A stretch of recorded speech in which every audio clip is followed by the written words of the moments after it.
सत श्री अकाल जी। मैं आस करदा तुसीं सारे तंदुरुस्त होवोगे, चढ़दी कला च होवोगे जी। मैनू मेरी एक फिल्म का डायलॉग याद आ गया। डायलॉग सी, राजनीति बेशक सानू घट आउंदी होवे पर लड़ना असीं बहुत चंगी तरह जानते हैं।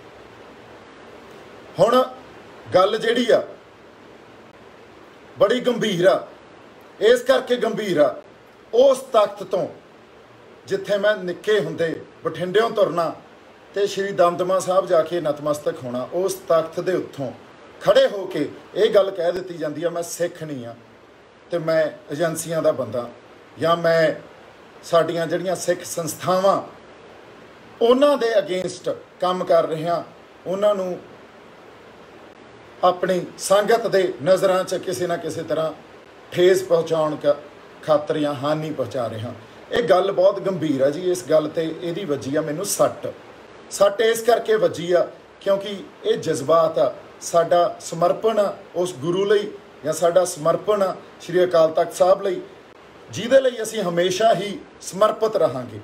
सो एक होर गल ते आउणे आ, जिहड़ी गल करन वाली आ। मैं एक श्रोमणी गुरुद्वारा प्रबंधक कमेटी दा मैं संस्था नूं नहीं निंद रहा, मैं उहदे जिहड़े आगू आ संस्था दे अज वर्तमान आगू आ साडे उन्हां दी गल करदा। उन्हां ने एक इतिशार दिता भी श्री गुरु ग्रंथ साहब जी दे सरूप जिथे किते किसे संगत नूं या किसे माई भाई नूं पता, वो सानू आपदा हल्फनामा लिख के भेजे तो उहदा नां पता गुप्त रखा जाऊगा क्योंकि 267 रूप घटे आ। हुण 267 स्वरूप जिहड़े श्री गुरु ग्रंथ साहब दे घटे आ, ये मैं गल पुछनी चाहना जिहड़े प्रधान साहब आ SGPC दे भी प्रधान साहब दाइयां तो भी कदे ढिड लुके आ, इस गल दा तुसीं मैनूं जवाब दिओ। तुहानूं हुण हल्फनामे भेजांगे असीं, एक पासे ये गल के कही जा रही आ और ये गल श्री अकाल तख्त साहब दे जथेदार कह रहे आ भी वो किते गायब नहीं होए या वो मिसिंग नहीं आ, ये क्लैरिकल मिसटेक आ ते इस दी जांच की जाऊगी। हुण क्लैरिकल मिसटेक आ जी, तुहानूं मसले की गंभीरता समझ नहीं आ रही कि तुसीं समझना नहीं चाह रहे। तुहानूं हल्फनामे दईए, असीं तुहानूं ये भी हल्फनामे दईए भी प्रधानमंत्री साहब ने उस स्टेज तो जिथों सारा देश देख रहा सी किहड़ी स्टेटमेंट दिती, तुहानूं वो भी हल्फनामे च लिख के दईए तो साडा पता ते ना तुसीं गुप्त रख लिओ। तुहानूं ये भी हल्फनामे च लिख के दईए भी उत्थों उसे स्टेज तो तुहाडे साबका जथेदार आ जिहड़े इकबाल सिंह वो की कह रहे आ, तुहाडे कोले किसे कोले इस गल ते आके उस नैरेटिव नूं उस बिरतांत नूं ढाउण वास्ते या उस बिरतांत दे अगेंस्ट तुसीं आपदा कोई स्पष्टीकरण दे सको या कोई स्टेटमेंट जारी कर सको, किसी कोले तुहाडी जिम्मेवारी नहीं बनती ते असीं पंथ की गल कर रहे हैं। अच्छा फिर जे असीं सवाल पुछदे हैं उस सवाल का मैनूं ये कह के चुप करा दिता जाता भी तुहाडे ते कानूनी कार्रवाई करांगे। हुण मैं ये पुछदा कानूनी कार्रवाई तो तुसीं तां करोगे जे मैं कोई PIL फाइल कीती होवे भी उत्थे मैं श्रोमणी गुरुद्वारा प्रबंधक कमेटी नूं कोर्ट च जाके यह गल कही है जी श्रोमणी गुरुद्वारा प्रबंधक कमेटी कानूनी तौर पर आके जवाब देवे। मैं तो थोड़े तो सवाल पुछया जी, तो सवाल पुछण दा हक वो श्री गुरु नानक देव पातशाह ने सानू दिता, 10वें पातशाह ने सानू दिता। हुण तुसीं वो भी खोलोगे साडे तो, हुण गल्लां किधर नूं जा रहीआं। इस करके मैनू दूजी गल जिहड़ी सब तो हैरानीजनक होर एक गल सी भी डॉक्टर ईशर सिंह एडवोकेट उस जांच कमेटी की प्रधानगी कर रहे आ, जिहड़ी जांच कमेटी बनाई गई आ 267 जिहड़े स्वरूप आ श्री गुरु ग्रंथ साहब दे उन्हां दा पता करने वास्ते। हुण एक गल दा मैनूं जवाब दिओ, जिहड़ी जज साहबाना हाई कोर्ट दी सी उन्हां नूं पासे क्यों कर दिता गया या जे वो आप पासे हो गया ओहदी आके तुसीं संगत नूं स्पष्टीकरण दिओ ये होया की आ। अगली गल सानू यह कहा गया सी भी कोई रिटायर्ड जस्टिस इहदी जांच करूगा ते अज तुसीं डॉक्टर ईशर सिंह आ जिहड़े वो भी एक एडवोकेट आ, उन्हां दी जिहड़ी सैंटिटी आ या उन्हां दी जिहड़ी तुसीं ये कह लो नैतिकता उस संगत नाल विचारी संगत च बह के फैसला लिया कि कमरियां च बह के फैसले लै लैंदे हो ते संगत दे उत्ते थोप दिंदे हो। हुण असीं तुहाडे तो सवाल भी ना पुछीए। ये गल्लां बड़ियां अपसैट करन वालियां जी। अच्छा, एक पासे तो तुसीं इतिहार दे रहे हो भी देखो 267 रूप जिहड़े घटे आ उहदे बारे जे किसी नूं जानकारी होवे तां हल्फनामा साडे ताईं पहुँचाओ। एक पासे जथेदार साहब कह रहे आ भी कोई गल नहीं है, ये क्लैरिकल मिसटेक आ ते ये जे इन्नी इहदे च तुसीं आप देखो ये तां कॉन्फ्लिक्ट आ शरेआम। हुण गल्लां की हो रहीआं इत्थे, ये गल्लां किसे होर पासे नूं जा रहीआं। सानू चुप ना कराओ, साडियां आवाज़ां चुप ना कराओ, सानू जवाब दिओ। जवाब देई बनदी आ ते जवाब देना पऊगा।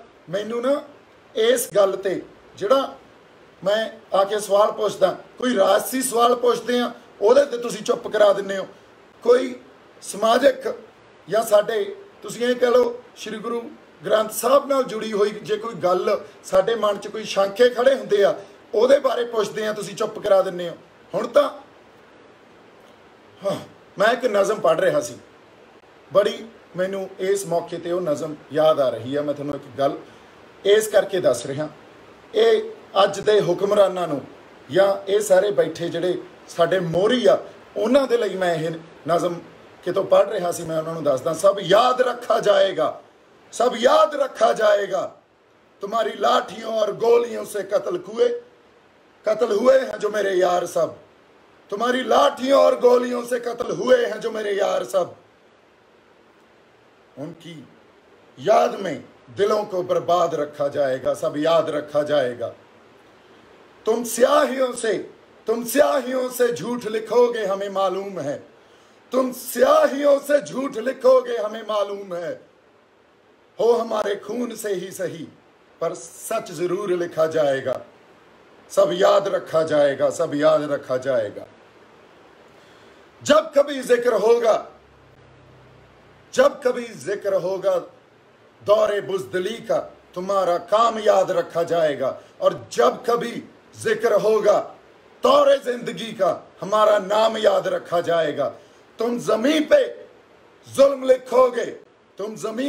लिखोगे, आसमान पे मगर इनकलाब लिखा जाएगा, सब याद रखा जाएगा, सब याद रखा जाएगा। ये याद रखियो तुसीं, सब कुछ याद रखा जाऊ, असीं नहीं भुलदे ते आउण वालियां कौमां ने नहीं भुलना। तुसीं इस गल्लां दी तुहानूं जवाबदेही बनदी आ। बाकी मैं साडे मेरे जिहड़े भरा सारे पंजाब दे वासी आ, मैं उन्हां नूं पहिलां भी कहा सी लड़ाई पंजाब खातर आ, ते मैं तुहानूं एक गल दसदा, सानूं मसलियां दी हजे समझ ही नहीं आई। असी क्योंकि हालात ही नहीं बदल रहे। तुसी देख लो सालों बद्धी साल हो गए, हालात नहीं बदल रहे तो सानू मसलियां दी समस्यावां दी हजे तक समझ ही नहीं आई। अदरवाइज ये मसले या समस्यावां जिहड़ियां साडे गलां च पातियां इन्हां ने ये हल हो जाणियां सी। हुण अगली गल जिहड़ी मैं तुहानूं कहना चाहना भी ये कई वारी भरम पा लैंदे आपां भी सानू मसलियां दी समझ आ।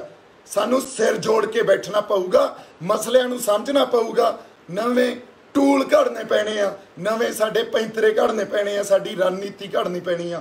हुण जिहड़ियां असीं आदतां पाली बैठे आ ना, देखो एक सानू किसी वेले ये लगता हुंदा सी भी सानू कानून दी प्रोटैक्शन आ या कोई सानू इत्थे राइट आ, लिबर्टी दा साडी दा एक फ्रीडम आ, या सानू ये लगता हुंदा सी भी ਜਿਹੜੇ कुछ इंस्टीट्यूशनस बने हुए आ उन्हां तो कुछ जस्टिस की उम्मीद रखी जा सकती है। पर ये सब कुछ खत्म हो गया, मोरैलिटी खत्म हो गई। हुण supreme court to election commission to CBI किसी वेले आपां ये कहंदे हुंदे सी यार पुलिस तो जांच ना कराओ, CBI तो जांच करा लो। ये रैलेवेंस ही नहीं रही गल्लां। या तुसीं 4 बंदे इकट्ठे होके 10 बंदे इकट्ठे होके मंग पत्तर दे आउंदे सी, किसी SDM नूं देता, किसी DC नूं देता या गवर्नर नूं मंग पत्तर देता। ये गल्लां दी हुण रैलेवेंस नहीं रही। वो मंग पत्तर दे के असीं फोटो खिचा लैंदे आ, फोटो मुड़ के अखबार च लवा दिंदे आ, कोई गल ही नहीं बन रही, किते साडा फौ ही नहीं पै रहा। इस करके इस टाइम इस रियलिटी नूं समझना, उस रियलिटी की महत्ता नूं समझना साडे लई बहुत जरूरी आ।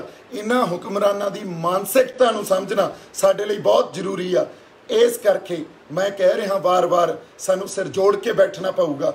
एक ਝੁੱਟ ਹੋਣਾ ਪਊਗਾ ਤੇ ਉਦੋਂ ਬਾਅਦ ਨਵੇਂ ਟੂਲ, ਨਵੀਂ ਰਣਨੀਤੀ, ਨਵੇਂ ਪੈਂਤਰੇ ਘੜਨੇ ਪੈਣੇ ਆ। ਨਹੀਂ ਇਹਨਾਂ ਨੇ ਸਾਡਾ ਫੌਂ ਨਹੀਂ ਪੈਣ ਦੇਣਾ, ਇਹਨਾਂ ਨੇ ਸਾਨੂੰ ਉਲਝਾਈ ਰੱਖਣਾ। ਉਦੋਂ ਬਾਅਦ ਜਦੋਂ ਸਮੱਸਿਆਵਾਂ ਦੀ ਗੱਲ ਹੁੰਦੀ ਆ, ਹੁਣ ਸਮੱਸਿਆਵਾਂ ਅਸੀਂ ਬਹੁਤ ਇਹੋ ਜਿਹੀਆਂ ਸਮੱਸਿਆਵਾਂ ਇੱਕੋ ਦੌਰ ਇਸੇ ਵੇਲੇ ਅਸੀਂ ਉਹਨਾਂ ਨਾਲ ਜੂਝ ਰਹੇ ਹਾਂ, ਪਰ ਸਾਨੂੰ ਪ੍ਰਾਇਰਟਾਈਜ਼ ਕਰਨਾ ਪਊਗਾ। ਪਹਿਲਾਂ ਸਿਰ ਜੋੜ ਕੇ ਬੈਠੀਏ, ਫਿਰ ਸਮੱਸਿਆਵਾਂ ਨੂੰ ਪ੍ਰਾਇਰਟਾਈਜ਼ ਕਰੀਏ ਵੀ ਕਿਹੜੀ ਸਮੱਸਿਆ ਨੂੰ ਪਹਿਲਾਂ ਨਜਿੱਠਿਆ ਜਾਵੇ, ਫਿਰ ਦੂਜੀ ਵਾਰੀ, ਫਿਰ ਤੀਜੀ ਵਾਰੀ, ਫਿਰ ਚੌਥੀ ਵਾਰੀ। ਸੋ ਮੇਰੇ ਖਿਆਲ 'ਚ ਸਾਨੂੰ ਸਾਡਾ ਇੰਟੈਲੈਕਚੁਅਲ ਕੈਲੀਬਰ ਆ ਉਹਨੂੰ ਥੋੜ੍ਹਾ ਜਿਹਾ ਉੱਤੇ ਚੱਕਣ ਦੀ ਜ਼ਰੂਰਤ ਆ। ਇਸ ਕਰਕੇ ਗੱਲਾਂ ਨੂੰ ਸਮਝੋ, ਮਸਲਿਆਂ ਨੂੰ ਸਮਝੋ, ਸਿਰ ਜੋੜ ਕੇ ਬੈਠੋ, ਆਪਸ 'ਚ ਇੱਕ ਦੂਜੇ ਦੇ ਸਿਰ ਨਾ ਪਾੜੀਏ। ਮੇਰੀ ਇਹੀ ਅਰਦਾਸ ਆ ਜੀ, ਇਹੀ ਸਾਰੀ ਸੰਗਤ ਨੂੰ, ਮੇਰੇ ਪੰਜਾਬ ਦੇ ਲੋਕਾਂ ਨੂੰ ਬੇਨਤੀ ਆ। ਮੈਨੂੰ ਜਦੋਂ ਮਰਜ਼ੀ ਮੈਦਾਨ 'ਚ ਬੁਲਾ ਲਓ, ਜੋ ਸੰਗਤ ਮੈਨੂੰ ਹੁਕਮ ਕਰੂਗੀ ਉਹ ਸਿਰ ਮੱਥੇ। ਪਰ ਮੈਂ ਇੱਕ ਗੱਲ ਫੇਰ ਦੱਸਦਾ, ਇਹ ਗੱਲ ਕਹੀ ਗਈ ਆ ਔਰ ਬਹੁਤ ਹੀ ਮੈਂ ਕਹਿੰਦਾ ਹਾਸੋਹੀਣੀ ਗੱਲ ਆ ਵੀ ਮੈਂ ਸਿੱਖ ਨਹੀਂ ਆ ਜਾਂ ਮੇਰੇ ਅੰਦਰ ਸਿੱਖ ਵਾਲਾ ਜਜ਼ਬਾ ਨਹੀਂ ਆ। ਮੈਂ ਹੋ ਸਕਦਾ ਸਾਬਤ ਸਰੂਪ ਇਸ ਵੇਲੇ ਨਾ ਹੋਵਾਂ, ਮੇਰੇ 'ਚ ਕਮੀਆਂ ਹੋਣ, ਮੈਂ ਸਾਬਤ ਸਰੂਪ ਨਹੀਂ ਆ, ਪਰ ਮੈਂ ਨਤਮਸਤਕ ਸ਼੍ਰੀ ਗੁਰੂ ਗ੍ਰੰਥ ਸਾਹਿਬ ਨੂੰ ਹੁੰਨਾ। ਮੇਰਾ ਸਮਰਪਣ ਸ਼੍ਰੀ ਗੁਰੂ ਗ੍ਰੰਥ ਸਾਹਿਬ ਨੂੰ ਆ, ਸਾਡੇ ਗੁਰੂ ਸਾਹਿਬਾਨਾਂ ਨੂੰ ਆ ਤੇ ਸਾਡੇ ਅਕਾਲ ਤਖਤ ਸਾਹਿਬ ਨੂੰ ਆ, ਹਮੇਸ਼ਾ ਹੀ ਰਹੂਗਾ। ਜੇ ਇਸ ਗੱਲ ਤੋਂ ਮੈਂ ਭੱਜ ਗਿਆ ਕਿਤੇ ਤਾਂ ਸੰਗਤ 'ਚ ਖੜੇ ਕਰਕੇ ਟੋਟੇ ਕਰ ਦਿਓ। ਮੈਂ ਤੁਹਾਨੂੰ ਅੱਜ ਇਹ ਗੱਲ ਕਹਿ ਰਿਹਾ।